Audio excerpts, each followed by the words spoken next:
Bismillahirrahmanirrahim. Assalamualaikum warahmatullahi wabarakatuh. Salam sejahtera bagi kita semua. Alhamdulillahirrabbilalamin. Semoga kita semua tetap diberikan kesehatan oleh Allah Subhanahu wa Ta'ala. Oke, kali ini kita akan belajar bahasa Inggris. Ya.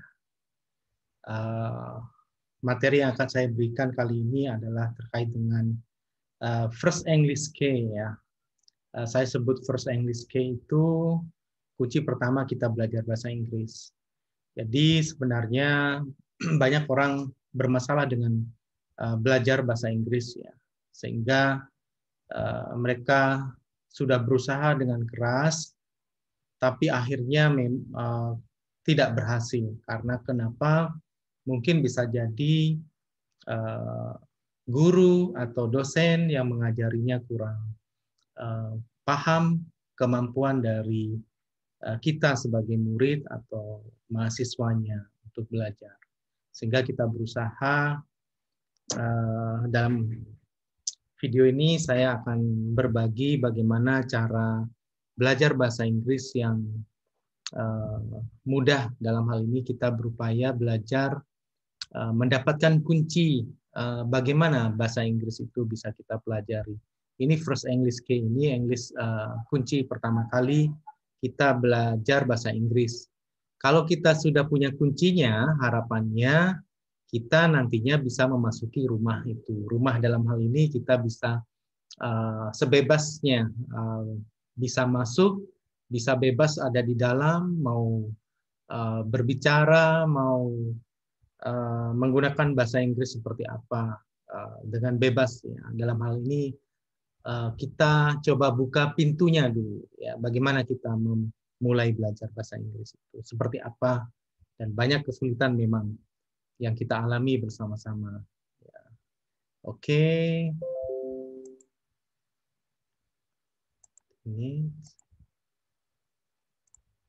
Ini adalah First English K. Ya.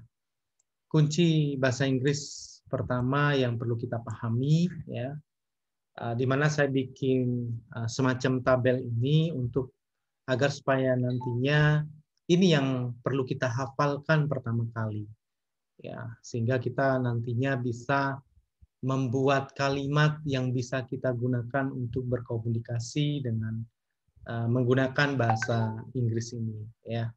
Jadi yang pertama yang perlu kita ingat yaitu subjeknya. Ya. Subjek yang dalam bahasa Inggris itu ada Ayu Dewi ini dan he she it orang ketiga tunggal. Ya. Yang paling mudah mengingatnya Ayu Dewi. Ayu itu cantik, Dewi perempuan. Ya. I, saya, you, kamu, they, mereka, we, kita. Ya. Dan orang ketiga tunggal subjek dia yaitu he, she, dan it. Ya. He dia laki-laki, she dia perempuan, dan it ini arti atau itu, dan setara jika kita menggunakan subjek nama benda, nama binatang di sana, the cat, the table, atau yang lain. Kalau they setara dengan kita bisa menggunakan subjek ada dua orang nama, ya, contohnya Amy dan Tina. Dan demikian pula dengan we, kita. Itu dua orang, ya. Minimal dua orang.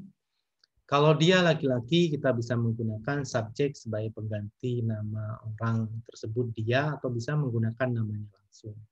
Si pun demikian, dia perempuan atau nama perempuan itu sebagai subjek yang biasanya kita bikin kalimat di awal kalimat positif itu subjeknya dulu, ya. Subjek, baru to be untuk nonverbal, dan kata kerja untuk kalimat verbal. Ya. Oke, setelah kita memahami dan mencoba menghafalkan pelan-pelan dengan melakukan praktek, subjek Ayu Dewi he she it ini, saya sampaikan ada dua jenis kalimat dalam bahasa Inggris yang ini akan selalu seterusnya demikian, yang perlu kita ingat-ingat. Sehingga kita berusaha membedakan ya, kalimat nonverbal dan kalimat verbal. Ada kalimat nonverbal di mana dalam kalimat tersebut tidak ada kata kerjanya. Kata kerjanya, predikatnya menjadi subjek, predikat, objek ya. Predikatnya itu bisa kata sifat, adjektif, kata benda, noun, kata keterangan, adverb. Jadi selain kata kerja ya. Sehingga kita membutuhkan yang kita sebut to be ya. Untuk apa nih to be? Am, are, is ya. Kalau I to be-nya am ya, I am ya. Kalau you Dewi to be-nya are dan he she it to be-nya is ya. To be ini digunakan untuk membuat kalimat nonverbal, kalimat yang tidak ada kata kerjanya, predikatnya bukan kata kerja. Sehingga kita menggunakan to be ini untuk kalimat positif, negatif, dan interrogatif. Contohnya, saya laki-laki. I am a man. Ya, saya seorang laki-laki. Negatifnya bagaimana? I am not a man. Kita menambahkan not setelah to be. I am not a man. Ya, saya bukan seorang laki-laki. Kalau bertanya, kita pindahkan to be ini untuk bertanya apakah ya. Kalau membuat kalimat pertanyaan atau integratif, apakah saya laki-laki? Ini seolah-olah bertanya pada diri sendiri untuk memudahkan pembuatan kalimat saja ya. Am I a man? Nah, itu artinya apakah? Am I a man? Apakah saya seorang laki-laki? Nah, itu jawabannya yes I am, no I am not gitu ya. Ada dua alternatif pilihan pertanyaan terbuka interrogatif ini. Demikian pula dengan are dan is. Kalau you Dewi kita pakai are ya. Kita bikin pertanyaan you are beautiful ya. Kamu cantik. Nah, cantik kan bukan kata kerja. Kata sifat ya. You are beautiful. Negatifnya kita menambahkan not di to be tersebut. You are not beautiful. Dan kalau kita bertanya, kita letakkan to be itu di depan subjek. Are you beautiful? Apakah kamu cantik? Nah, jawabannya ya tergantung kalau sudah bisa menjawab sendiri. Yes, I am. No, I am not. Yang gitu ya. Kalau dari ini bagaimana jawaban untuk memudahkan? Yes, you are. No, you are not. Ya, you are. Ya. Oke. Kita lanjutkan demikian pula dengan he she it is ya. Is he. Oke. Bikin kalimat dalam bentuk yang nonverbal untuk yang he she it. Katakanlah dia pintar. Oke. Pintar bahasa Inggrisnya smart ya. Kita bisa membuat kalimat he is smart. Negatifnya, he is not smart. Interrogatif, is he smart? Oke. Apakah dia pintar? Yes, he is. Yes, no, he isn't. Ya. Jawabannya alternatifnya dua, ya atau tidak. Yes, he is. Or no, he isn't. Ya. Jadi itu kalimat yang pertama. Kalimat jenis yang pertama, kalimat yang nonverbal. Berikutnya, perbedaannya yang auxiliary verb. Nah, ini auxiliary verb ini adalah kata kerja bantu yang posisinya hampir sama dengan to be, tetapi fungsi atau manfaatnya pada saat kita membuat kalimat yang ada kata kerjanya atau predikatnya adalah kata kerja. Sebelum saya lanjutkan kalimatnya seperti apa sih yang dimaksud kata kerja? Kata kerja itu di dalam bahasa Inggris kita definisikan adalah kata yang mengandung suatu kegiatan, aktivitas. yang menimbulkan penderitaan dalam salah satu atau beberapa bagian unsur tubuh kita. Nah, itu mendefinisikan memahami apa yang dimaksud kata kerja, ya.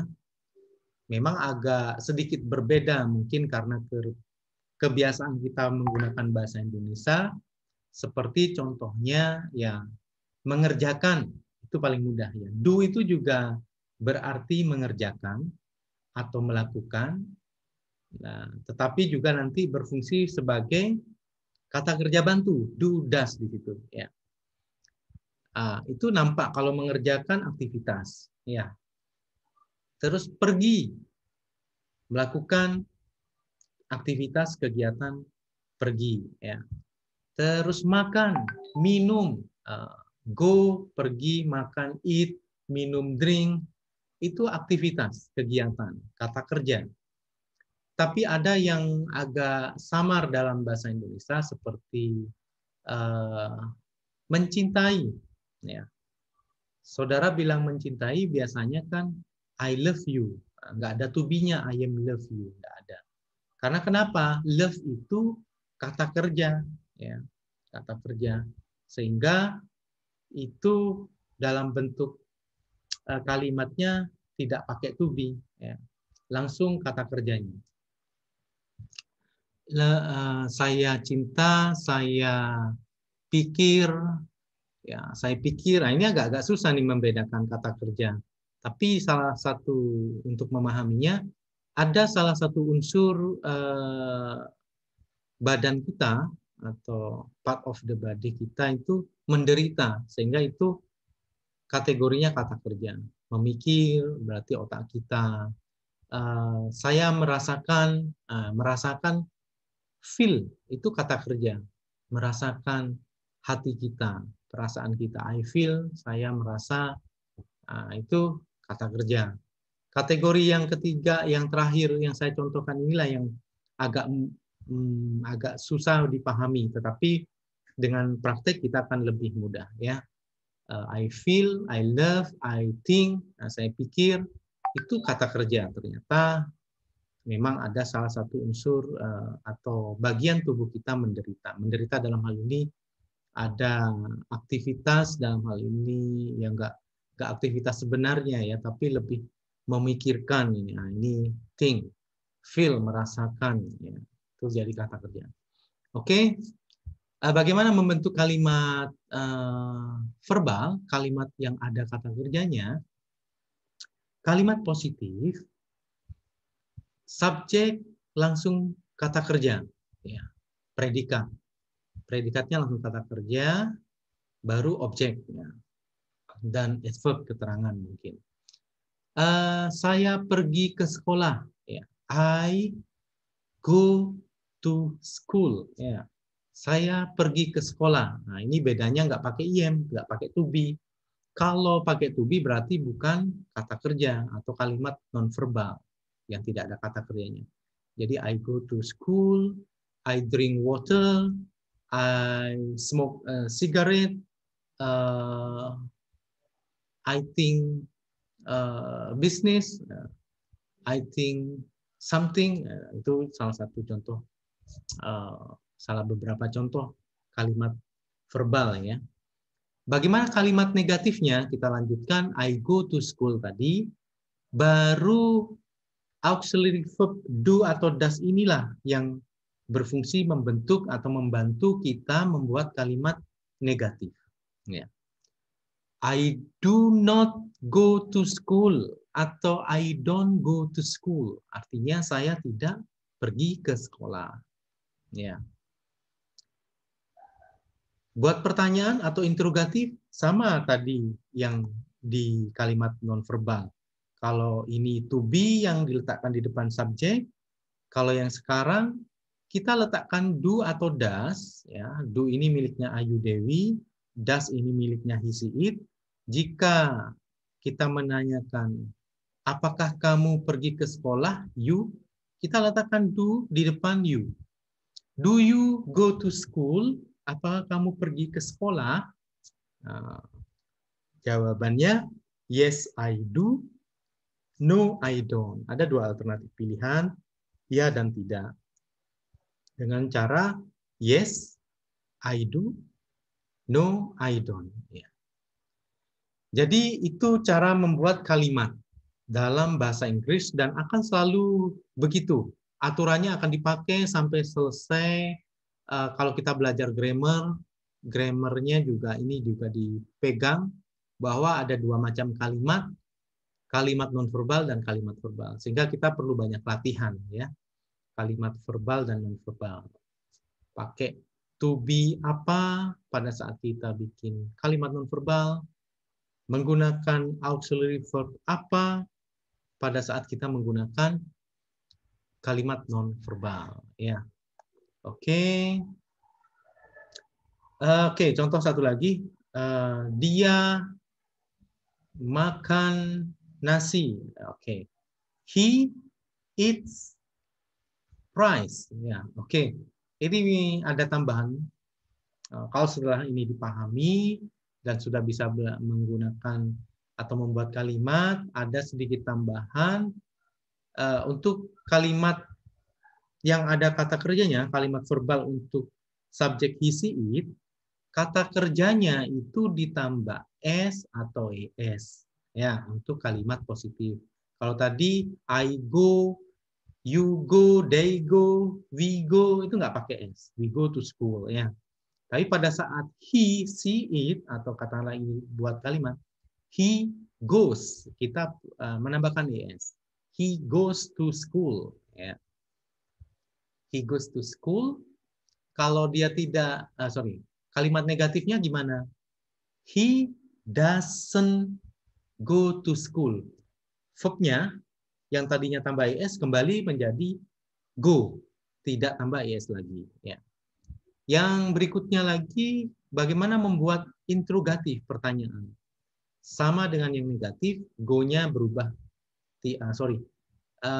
Goes yang awal di positif berubah jadi go ke bentuk awal. Ya. Kita letakkan does di depan subjek. Does he go to school? Nah, apakah dia pergi ke sekolah? Nah, itu cara membuat kalimat untuk he, she, it, orang ketiga tunggal. Oke, penambahan s atau es ada beberapa rumus yang perlu diingat, sedikit ingat belajar mengingat, tapi jangan dijadikan beban. Ini nanti ingat-ingat sendiri ya. Pokoknya tambah es gitu kalau he. Pada saat kata kerja kita gunakan untuk subjek he, she, it, orang ketiga tunggal itu, kita menambahkan s atau es. Terus sementara tambah es semua gitu ya, nggak usah pusing.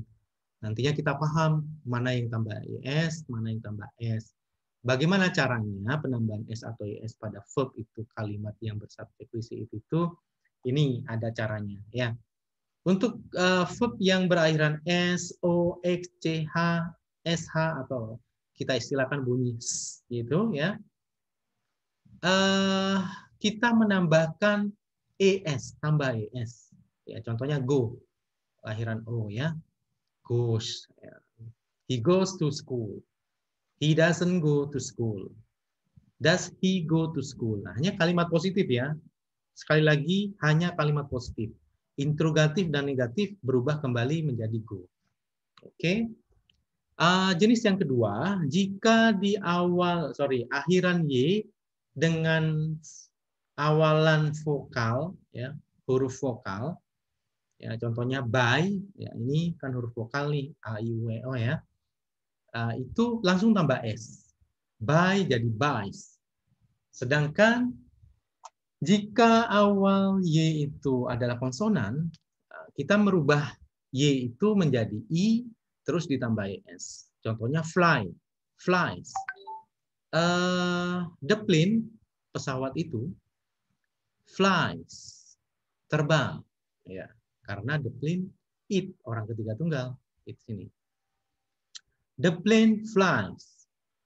Ya, negatifnya bagaimana? The plane is not fly. Kembali ke fly. Pertanyaannya, is the plane fly? Apakah pesawat itu terbang? Jawabannya yes, is it? No, isn't. No, it isn't. Ya. Oke, paham ya? Memang yang paling banyak tambah S, jadi jangan bingung. Oh, antem promo dulu lah sementara untuk belajar. Semuanya ditambah S pada saat subjeknya he, she, it di kalimat positif. Ya, selain A dan B ini sebenarnya kebagian besar tambah S. It jadi its. Ya. Work jadi works. Jadi tambah S, ada S-nya. Oke. Oke. Saya tambahkan satu materi lagi. Ini present simple ya. Present simple ini terkait dengan tadi contohnya. Kita sudah belajar tenses yang pertama, otomatis dengan membuat kalimat nonverbal dan kalimat verbal ya. Nonverbal sentence, verbal sentence, kalimat yang tidak ada kata kerjanya, kalimat yang ada kata kerjanya. Present simple ini untuk menyatakan kegiatan yang terjadi berulang-ulang setiap hari, setiap tahun, ya, setiap bulan, kegiatan yang berulang-ulang. Dan kebenaran umum. Kebenaran umum itu air dingin, api itu panas, the ice is cool, esnya itu dingin pastinya ya. Itu pakai ini, present simple, oke? Jadi nanti tenses yang lain pun ada dua macam juga ini kalimat. Pasti selalu kalimatnya dua macam. Kalimat nonverbal, kalimat verbal. Kita perlu latihan untuk membedakan mana kalimat yang ada kata kerjanya dan mana yang tidak ada kata kerjanya. Ini rumusnya menggunakan kalau tidak nonverbal, subject to be plus object. Objeknya non, adjective atau adverb. Kata benda, sifat, atau keterangan. Contohnya, I am a student. Saya to be ya, seorang murid. Ya. Saya bukan seorang murid, I am not a student. Oke. Kita letakkan to be di depan untuk bertanya. Kebetulan ini I, jadi to be-nya am. Am I a student? Am I a student? Jadi, apakah saya seorang murid? Jawabannya yes, I am, no, I am not. Ya.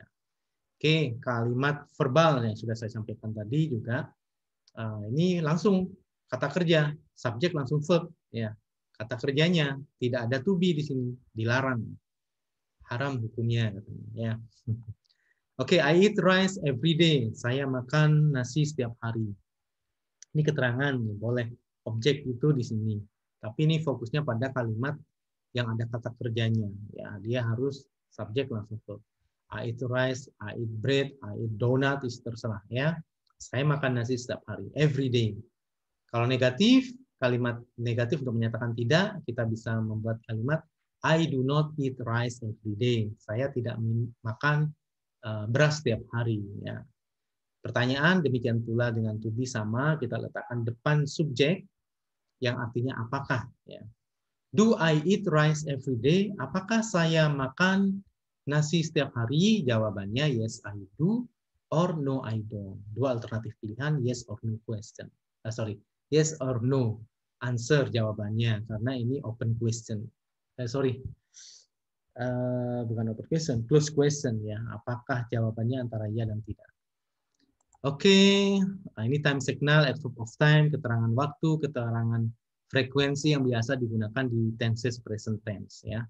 Setiap hari, setiap minggu, every month, every year, setiap tahun, every morning, every bla bla bla, every tergantung. Every Sunday, Monday, setiap hari Minggu. In the morning, di pagi hari, at 7, jam 7 ya. Kalau frekuensi berapa kali? Keterangan frekuensi. Always, selalu. Usually, biasanya. Normally, sama. Sometimes, kadang-kadang. Often, often, sering. Never, tidak pernah. One is a while, sekali-kali. Once a day, satu kali dalam sehari. Dan twice a week, 2 kali dalam seminggu. Oke, saya kira itu dari saya untuk First English K ya. Ini adalah kunci utama, kunci pertama kita belajar bahasa Inggris, kita harus memahami tabel tadi ya. Mungkin bisa saudara buat tabel ditempel di pintu di mana saudara mudah menemukan atau melihatnya sehingga saudara bisa melatih diri di rumah. Oke, saya kira itu sharing kali ini semoga bermanfaat bagi kita semua. Wabillahi taufiq wal hidayah.